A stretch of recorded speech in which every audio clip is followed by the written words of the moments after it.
Research is hard, but your tools should not be.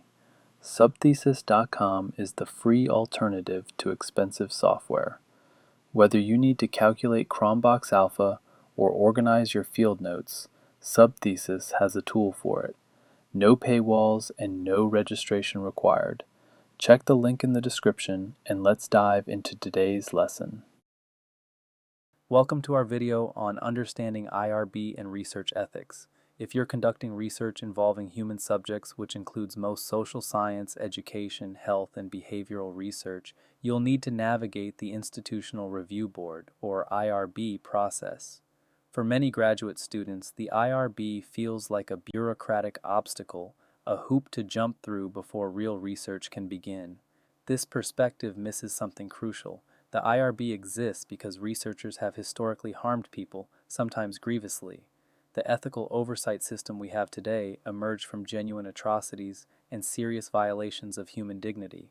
Understanding this history transforms how you approach ethics review, not as an annoyance but as a genuine responsibility.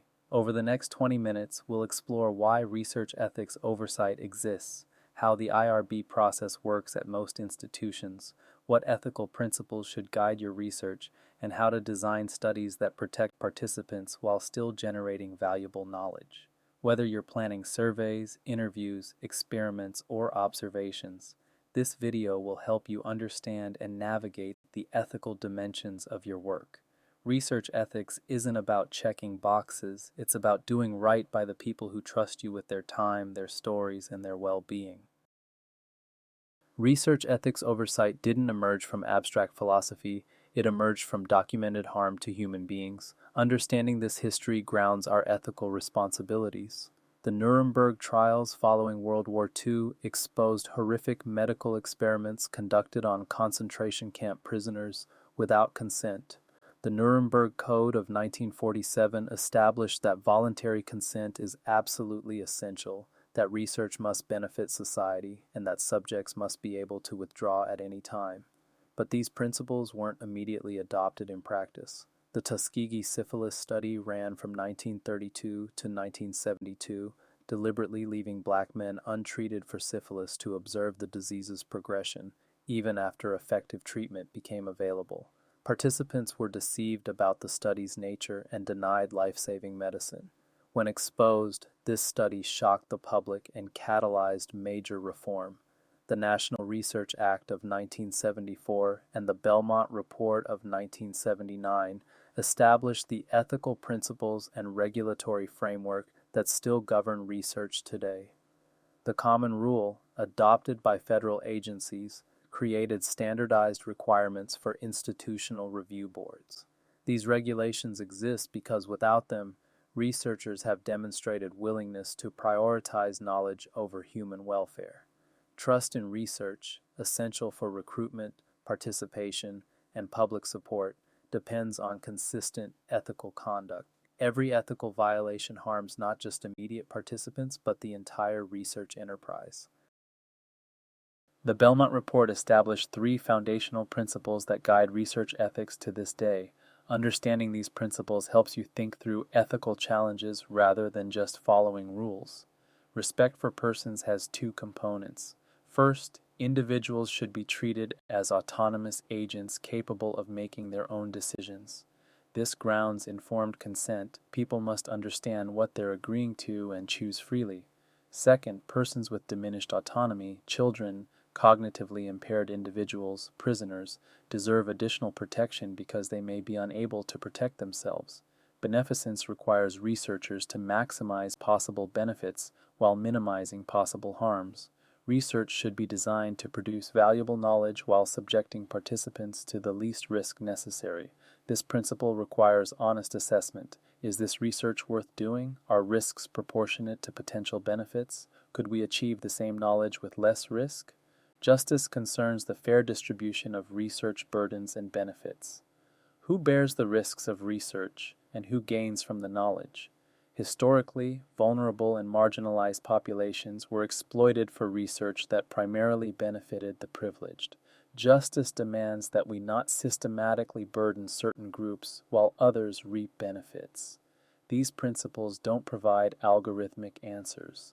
They guide judgment. When facing ethical dilemmas, ask, am I respecting participants' autonomy? Am I appropriately protecting vulnerable populations? Am I maximizing benefits and minimizing harms? Am I distributing burdens and benefits fairly? The Institutional Review Board, or IRB, is a committee established to review and approve research involving human subjects. The IRB serves as an independent check on researchers' judgment about their own work. Federal regulations require IRB review for all federally funded research involving human subjects, but most research institutions, universities, hospitals, research centers require IRB review for all human subjects research regardless of funding source. This broader requirement protects participants and institutions alike. IRB membership is deliberately diverse. Regulations require at least one member whose primary expertise is scientific, at least one member whose primary expertise is non-scientific, and at least one member not affiliated with the institution. Many IRBs include ethicists, legal experts, and community members. This diversity helps ensure research is evaluated from multiple perspectives. Crucially, the IRB is independent of the researchers being reviewed. Your department chair or advisor doesn't decide whether your research is ethical, an independent committee does. This independence is essential because researchers often struggle to objectively assess risks in their own studies. They're invested in the work and may minimize concerns. External review provides the critical distance researchers cannot have about their own projects. Different institutions organize their IRBs differently. Large universities may have multiple specialized boards. Smaller institutions may share IRB services. Learn your institution's specific structure and procedures. Not all research requires the same level of review. Federal regulations establish 3 review categories based on risk level. Exempt research involves minimal risk and falls into specific categories defined by regulation. Common exempt categories include research involving educational tests, surveys or interviews in non-sensitive areas, or observation of public behavior. Exempt status doesn't mean no review. It means abbreviated review confirming exemption eligibility. Researchers cannot self-declare exemption. Expedited review applies to research involving limited risk that fits regulatory categories. Common examples include minimal risk research with adults involving blood draws, voice recordings, surveys on sensitive topics, or moderate exercise. Expedited review is conducted by the IRB chair or designated members rather than the full board, allowing faster turnaround. Full board review is required for research that doesn't qualify for exemption or expedited review, typically research involving more than minimal risk, vulnerable populations, or sensitive procedures. Full board review requires a convened meeting with a quorum present and a majority approval vote. Research involving prisoners, children, cognitively impaired individuals, or deception generally requires full board review. The IRB determines which category applies based on your protocol, not your preference. Researchers often underestimate risk in their own studies. Submit complete information and let the IRB make the determination. Trying to frame your research to avoid review raises red flags. Informed consent is the cornerstone of ethical research. It's not just a form, it's an ongoing process ensuring participants understand what they're agreeing to and can freely choose whether to participate. Required elements of informed consent include explanation of the research purpose and what participation involves, description of any reasonably foreseeable risks or discomforts, description of any benefits to participants or others, explanation of how confidentiality will be maintained, statement that participation is voluntary and can be discontinued at any time without penalty, and contact information for questions about the research and participants' rights. Consent must be obtained before research begins. Participants need time to consider and ask questions. Consent obtained under time pressure or without opportunity for questions isn't truly informed. The consent form should be written in language participants can understand, typically at an 8th grade reading level or below. Technical jargon, long sentences, and complex vocabulary undermine comprehension. If participants can't understand what they're consenting to, consent isn't meaningful.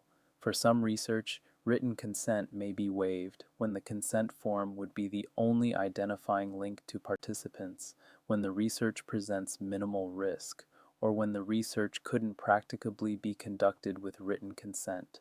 The IRB can approve waiver when criteria are met. For research with ongoing participation, consent should be viewed as a process, not a one-time event. Checking in with participants, reconfirming willingness, and allowing withdrawal maintains the spirit of voluntary participation. Certain populations are considered vulnerable and require additional protections because they may be unable to protect their own interests or may face undue influence to participate. Children cannot legally consent for themselves. Research involving children requires parental or guardian permission, plus, when appropriate, the child's assent, their affirmative agreement to participate. The level of assent expected depends on the child's age and maturity. Adolescents should understand more about the research than young children. Prisoners face inherent coercion in institutional settings. The lack of freedom, limited options, and power differential create conditions where voluntariness is compromised. Research involving prisoners requires special review and must offer benefits to prisoners or address conditions affecting prisoners specifically. Cognitively impaired individuals may lack capacity to provide informed consent. Research with this population requires assessment of decision-making capacity, involvement of legally authorized representatives, and often observation of assent or dissent even when formal consent comes from others. Power differentials matter beyond officially designated vulnerable populations. Students approached by their professors, employees approached by supervisors, and patients approached by their healthcare providers face implicit pressure. Even without coercion, people may feel unable to refuse someone with power over them. Design recruitment and consent procedures to minimize these pressures, use third-party recruiters, emphasize voluntariness, and ensure decisions don't affect unrelated relationships. Research risks extend far beyond physical harm. Understanding the full spectrum of potential risks helps you design appropriate protections. Physical risks include bodily harm, discomfort, or health effects. These are most common in biomedical research but can occur in social research, for instance, if physical activity or substance use is involved. Minimize through appropriate screening, trained personnel, and medical oversight when needed. Psychological risks include emotional distress, anxiety, embarrassment, or triggering of traumatic memories. Research on sensitive topics, trauma, abuse, mental health, illegal behavior can evoke strong emotions. Minimize through careful question design, providing support resources, allowing participants to skip questions, and training researchers in supportive response. Social risks involve damage to relationships, reputation, or social standing. If participation becomes known, how might others react? Research on stigmatized conditions, deviant behavior, or controversial views creates social risk. Minimize through strong confidentiality protections and careful data handling. Economic risks include financial loss or employment consequences. If employers learned about participation in certain research, might it affect employment?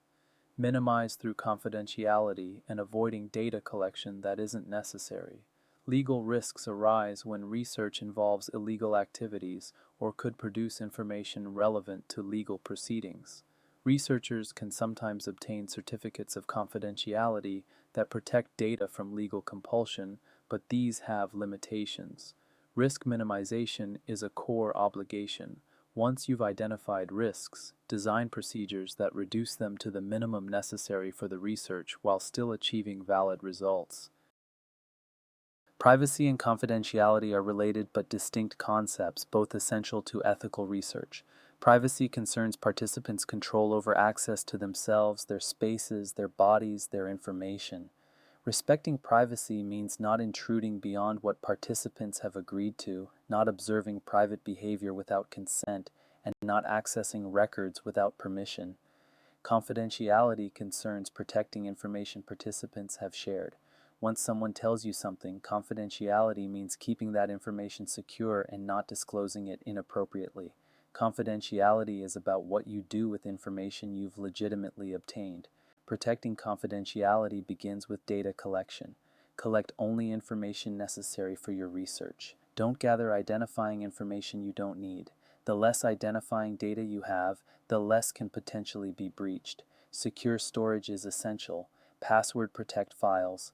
Encrypt sensitive data. Store physical records in locked locations. Limit access to those who need it. Have clear procedures for data handling. Institutional requirements often specify storage standards. De-identification protects confidentiality in reporting. Remove or mask identifying information. Use pseudonyms. Aggregate data to prevent individual identification. Be especially careful with small samples or unusual characteristics that might enable identification even without names. Qualitative research presents particular challenges. Rich contextual data is harder to de-identify than numerical data. Unique quotes or distinctive experiences may be identifiable. Consider how you'll report findings without compromising participants. Understanding the IRB application process helps you navigate it efficiently. While specific procedures vary by institution, common elements exist across most IRBs. Protocol preparation comes first. Write a clear description of your research, purpose, methods, participants, risks, protections, and data handling. Develop all materials, consent forms, recruitment materials, interview guides, surveys. The IRB reviews your complete package, so incomplete submissions delay approval. Complete your institution's application forms. These typically require detailed information about your study, including participant recruitment, consent procedures, data handling, and risk assessment. Answer thoroughly. Brief or vague responses invite questions. Submit your application through your institution's system. Allow time for administrative processing before IRB review. Many institutions have submission deadlines for full board meetings. Expedited and exempt reviews typically happen on a rolling basis. The IRB reviews your application and may request modifications or clarification. Don't take questions personally. They indicate areas needing clarification, not criticism of your research. Respond promptly and completely. Unresponsive researchers experience significant delays. Once approved, you may begin research as described in your protocol. The approval letter specifies what's approved and any conditions. Retain this documentation. Any changes to approved research require IRB review before implementation. This protects participants and maintains compliance. Knowing common mistakes helps you avoid them. Most IRB delays result from preventable errors in applications. Incomplete or vague descriptions leave reviewers with unanswered questions. I will interview participants tells nothing about how many, about what, for how long, using what questions. Specificity demonstrates thoughtfulness and enables evaluation. Inconsistencies between application sections raise concerns. If your description says 20 interviews but your consent form says 45 minutes when your protocol says 60, reviewers wonder what's accurate. Review your complete application for internal consistency. Underestimating risks is common because researchers are invested in their work. A study about workplace stress might seem low risk until you consider that participants discussing their supervisors might face retaliation if confidentiality is breached. Think carefully about what could go wrong. Consent forms frequently have missing required elements. Use your institution's template if provided. If not, systematically verify that every required element is present. Common omissions include contact information for the IRB, statement of voluntariness, and description of confidentiality procedures. Submitting without advisor review almost always produces applications needing revision. Your advisor has experience with IRB expectations and can identify problems before submission. Their review should be built into your timeline. Planning inadequate time causes stress. Factor in submission deadlines, review timelines, and potential revision cycles. Starting the IRB process late risks delaying your entire research timeline. IRB approval isn't a one-time event. It begins an ongoing relationship with responsibilities throughout your research. Protocol amendments are required when you want to change anything in your approved research. New recruitment methods, modified consent forms, additional procedures, different participant populations, all require IRB review before implementation. Don't assume changes are too minor to matter. Let the IRB make that determination.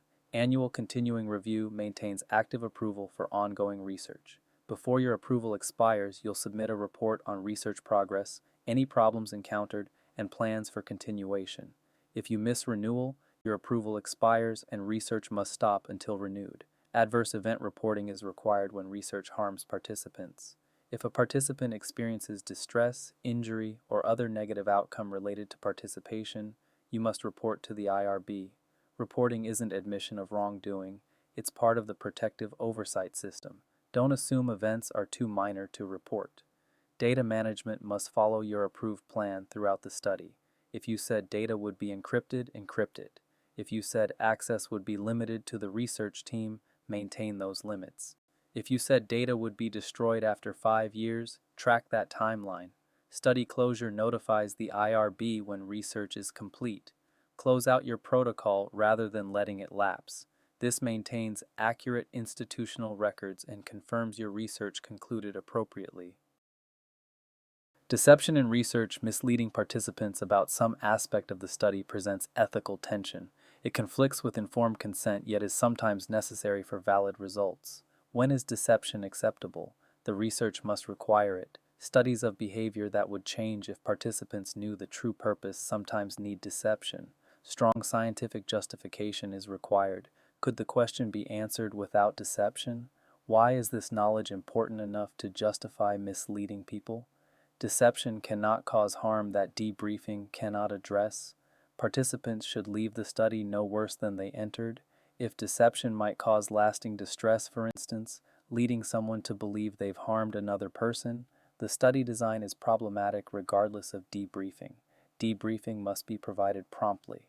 Once participation concludes, researchers must explain the true nature of the study, why deception was necessary, and address any concerns. Participants should understand what happened and why. Good debriefing is educational and respectful. Withholding information is distinguished from active deception. Not telling participants everything isn't the same as actively misleading them. A study might not reveal specific hypotheses without deceiving about basic nature and procedures. This distinction matters for IRB review. Research involving deception typically requires full board review. The IRB evaluates whether deception is truly necessary, whether protections are adequate, and whether debriefing is appropriate. Justify deception carefully in your application. Research conducted internationally raises additional ethical considerations beyond domestic requirements. Multiple levels of oversight often apply. Your home institution's IRB reviews your research. Additionally, the host country may have its own research ethics requirements, national committees, institutional boards, or ministry approvals. Both sets of requirements must be satisfied, which often means the more stringent standards apply. Cultural differences affect consent processes. Western notions of individual autonomy may not translate directly. In some contexts, community leaders or family elders play important roles in consent processes. Oral consent traditions may be more culturally appropriate than written forms. Understanding local norms helps design respectful, appropriate procedures. Translation must be accurate and culturally adapted. Consent forms, interview guides, and surveys need professional translation and back translation to verify accuracy. Beyond literal translation, materials should be culturally adapted, examples, idioms, and framing that make sense locally. Community engagement is often essential for ethical international research. This might include consulting community leaders about research design, involving local researchers as partners, and ensuring communities benefit from research conducted among them. Extractive research, taking data without giving back, raises justice concerns. Post-research obligations deserve attention. What happens when researchers leave? Are results shared with communities? Do communities benefit from findings?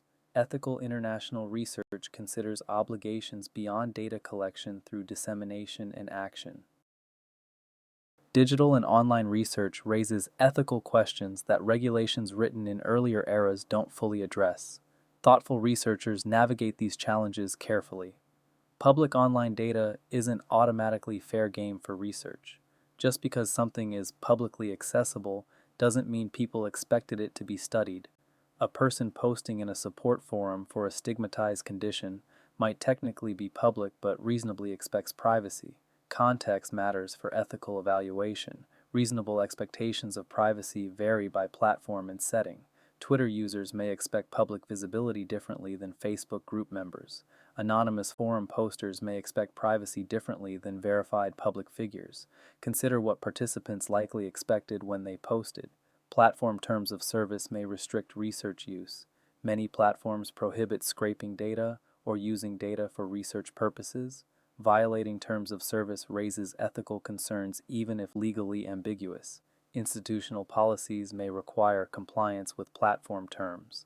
Consent in online contexts presents challenges. How do you obtain informed consent from social media users whose posts you want to analyze? Do you need consent to observe public online spaces? These questions lack universal answers, but thoughtful consideration is essential. Digital traces create re-identification risks. Unique phrases can be searched to identify sources. Combining anonymized data with other available information may enable identification. Online data requires especially careful handling to protect confidentiality. IRBs increasingly address online research, but practices vary. Be prepared to explain your ethical reasoning regardless of formal requirements. IRB approval is necessary for ethical research, but it's not sufficient. Regulatory compliance establishes a floor, the minimum acceptable standards. Truly ethical research aspires higher. The IRB can only review what you submit. They can't know whether you'll actually follow procedures as described. They can't assess the quality of your interactions with participants. They can't ensure you maintain ethical commitments when no one is watching. Ethical research means genuinely caring about participants, not just avoiding sanctionable violations. Ethical research reflects genuine respect for participants throughout the research process. This shows in how you talk to and about participants, how you handle unexpected situations, how you protect confidentiality in practice, and how you respond when things go wrong.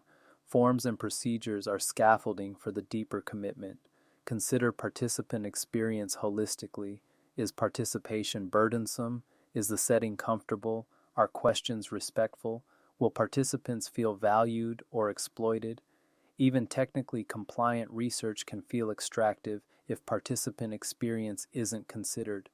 Build ethics into your research culture. Discuss ethical considerations with your team. Debrief after difficult interactions. Create environments where concerns can be raised. Ethics isn't a module to complete before research. It's an ongoing dimension of research practice. When you encounter ethical dilemmas not covered by regulations, return to first principles, respect, beneficence, justice. These guide decisions when rules run out. Real research presents ethical dilemmas that protocols can't fully anticipate. Consider these scenarios. Unexpected disclosure.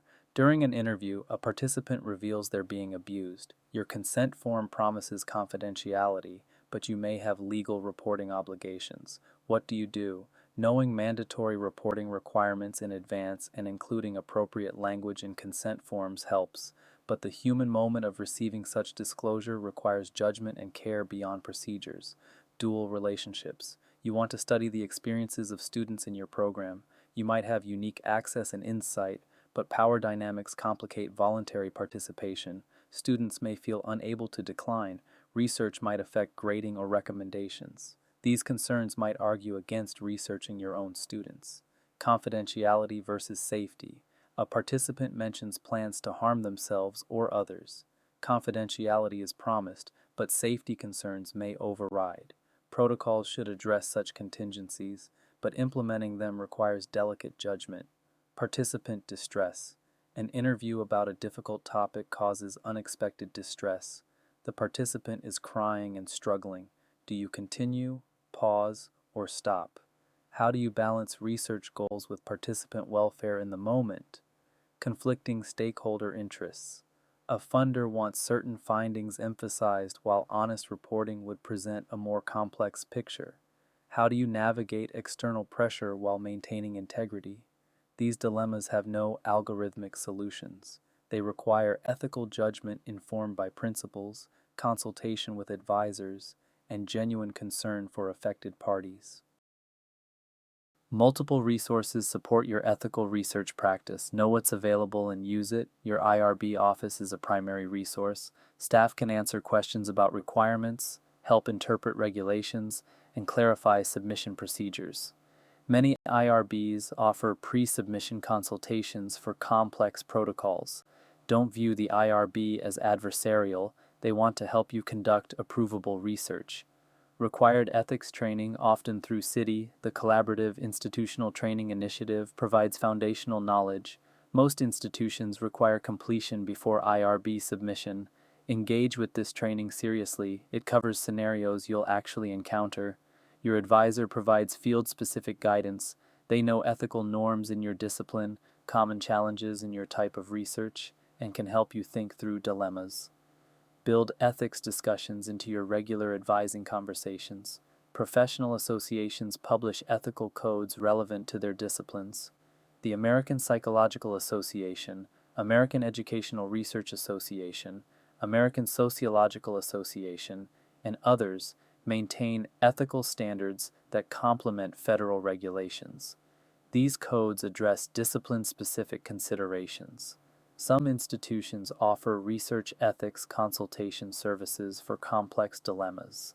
Ethicists can help you think through challenging situations and consider alternatives you might not have identified. When uncertain about ethical questions, consult rather than guess. The cost of asking questions is minimal. The cost of ethical violations can be substantial. Let's apply what we've covered by reviewing ethical considerations for research you're planning. Even if you haven't finalized your research design, thinking through these questions builds ethical awareness. First, what risks does your research present? Consider physical, psychological, social, economic, and legal risks. Don't assume your research is risk-free. Think carefully about what could go wrong.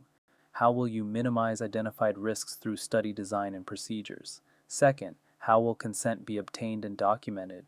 Draft the key elements of your consent form. Who will obtain consent? How will you ensure understanding? Are there any consent challenges particular to your population or methods? Third, what confidentiality protections will you implement? Where will data be stored? Who will have access? How will you de-identify data? What will you do with data after the study? How will you handle confidentiality and reporting? Fourth, are vulnerable populations involved? If children, prisoners, cognitively impaired individuals, or people in dependent relationships participate, what additional protections are needed? How will you address power dynamics? Fifth, what ethical dilemmas might arise? Think about scenarios like unexpected disclosures, participant distress, or conflicting obligations. What's your plan if these occur? Having thought through possibilities prepares you for actual situations. Let's consolidate what we've covered about IRB and research ethics.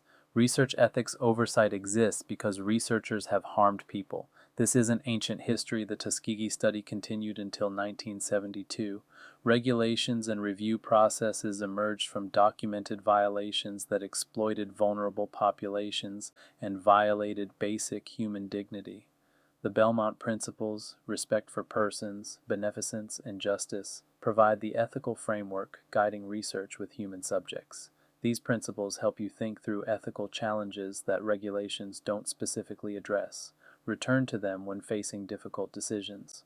IRB review protects participants through independent evaluation of research protocols. It also protects researchers by providing institutional oversight and approval.